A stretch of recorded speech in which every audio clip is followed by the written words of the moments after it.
Hey, good morning. Here for macro, we're going to look at topic 3.5, equilibrium in the aggregate demand, aggregate supply model. So that's ADAS model. The first thing I want to say is I know a lot of you are kind of confused because we haven't put everything all together. So just a quick recap. We looked at aggregate demand. The shifters of aggregate demand are the same as GDP, CIGXN. So that's one thing. It's all the demand for all the goods and services in a country. Okay. All the same rules for regular demand apply to aggregate demand. It's just more of it, and there's different shifters since it's everything in a country. Then we looked at aggregate supply. It's the same rules that apply to supply as aggregate supply. And I'm going to pause you 1 second because my family is being loud. So hold on 1 second. Family, just a little bit quieter. You just slightly. Okay, so supply is the same as aggregate supply, except for it's all the goods and services in a country that are being produced in a year. Then we looked at the long run aggregate supply, and I think that's the one that confuses you guys the most. The long run aggregate supply is just showing us the difference between when the economy catches up and adjusts to increases in, say, wages and prices. And the short run aggregate supply is just what's happening immediately before those adjustments happen. Now we're going to be putting all of those together, and you're going to see that the long run aggregate supply represents full employment, and it really is going to give us a lot of indicators about what's happening in the economy. So with the addition of the long run aggregate supply, it really is going to tell us a much better story of what's happening in the economy, like if we're in a recession or if we're experiencing inflation. So anyway, that's a quick recap. So now we're going to put aggregate demand and aggregate supply together. Please make sure that you are taking notes. There's going to be some times where you need to pause and do some practice as well. So here is our basic ADAS curve. Here's how you would set it up. Always price level here, GDP sub R here. We know that aggregate demand is downward sloping, AD, the D is for down, okay? And then AS, supply, the word up is in supply, so that's upward sloping. This intersecting point is our equilibrium. So the way that we label that is price level, and that's at basically full employment at equilibrium, and then here is our quantity demanded, okay? So you'd want to label all of these things. So if they said set up a basic ADAS curve, you'd want to have all of these parts labeled, okay? Now is our last addition. This is our long run aggregate supply curve, okay? Let's talk a little bit about output gaps and why putting all of these together is so important. We already have learned about the PPC. We've already learned about the business cycle graph, and we talked about how these tell us a story. Moving from here to here shows that there is, if there's a shift, that shows growth, right? We know that if you're on the curve, you're at full employment. We know if you're inside the curve, you're underemploying your resources, including labor, which means that you're experiencing unemployment. If you're outside the curve, it's unsustainable. You have zero unemployment. You can't produce at that capacity. With our business cycle, it's the same thing. If you are, this is the full employment line, right? And then if you are above it, you're basically like outside the curve. And if you're below it, you're inside the curve. So here we're experiencing inflation. Here we're experiencing inflation. Here we're experiencing unemployment, okay?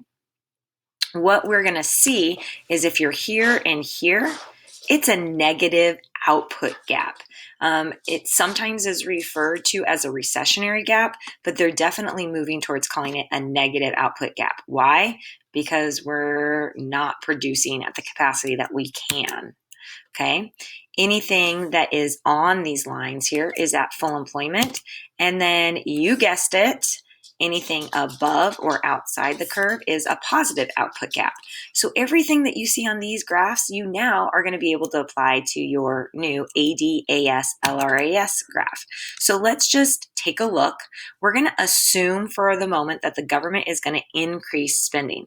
So first of all, think to yourself, pause if you have to, what happens to the price level and what happens to output if there's an increase in government spending? So first you need to identify, is that going to impact AD or AS? If you said AD, you are correct, okay? It's gonna impact AD. An increase in spending is gonna be a rightward shift. We can automatically see here that we have a new equilibrium point right here. And if we label it correctly, we've moved from here to here, which means that the price level has increased and output has increased. So there you go. Here's how you'd label that: PL1, Q1. I would recommend also having an arrow go up here and an arrow right here to actually remind yourself of what's happening with that price level and the quantity. So you can see price level and quantity, they're both going to increase. All right. Here we're seeing what's called an inflationary gap or a positive output gap. Look at, we are outside of our curve. We are above the full employment line, right? If that's the case, then we must be experiencing some type of inflation. Unemployment is very, very low at this point, and we are producing beyond our actual capacity. Output is high and unemployment is less than our NRU, our natural rate of unemployment. We are above our actual potential GDP right now. I mean, our actual GDP is above our potential GDP. That's not going to be sustainable for very long. Now let's look at what happens if consumer spending falls. What's going to happen to price level and output? So again, the first thing we need to think of is, if consumer spending is the determinant, if that's the shifter, is that going to affect aggregate demand or aggregate supply? If you said aggregate demand, you're correct. So which direction is it going to shift our AD?